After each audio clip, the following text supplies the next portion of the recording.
हमारा प्रोग्राम है, ठीक है, जिसमें हमें क्या करना है, सीक्वेंस हमारा ये है कि पहला बटन पुश करने पे पहला दूसरा मोटर ऑन होना चाहिए। ये देखिए, पहला बटन पुश करते ही पहला दूसरा मोटर ऑन हो गया, ठीक है। फिर दूसरा बटन पुश करते ही दूसरा तीसरा आउटपुट ऑन हो जाएगा, दूसरा तीसरा मोटर ऑन हो गया। फिर तीसरा बटन पुश करते ही क्या होगा, हमारा पहला तीसरा आउटपुट ऑन हो जाएगा। तो ये एक सीक्वेंस है, ठीक है। इसके बाद अगर हम फिर से दूसरा ऑन करना चाहेंगे तो उसके सामने की कंडीशन आ जाएगी इस तरह से।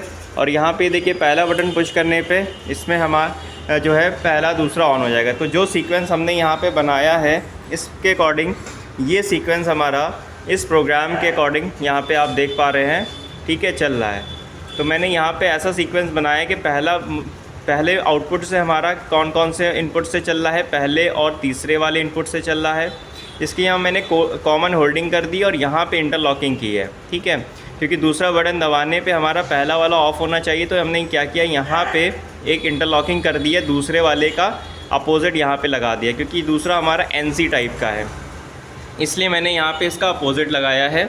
इसके बाद हम बात करते हैं, तो जो दूसरा वाला आउटपुट हमारा है वो किससे चल रहा है। अगर आप यहाँ पे क्वेश्चन को ध्यान से देखेंगे, दूसरा वाला मोटर जो है हमारा वो पहला और दूसरे इनपुट से चल रहा है। तो हमने यहाँ पे पहले और दूसरे इनपुट का यहाँ पे एक तरह से और गेट की तरह ये काम कर रहा है, ठीक है।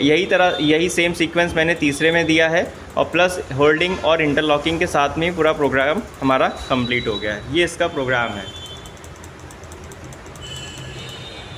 ये प्रॉपर प्रोग्राम है इसका।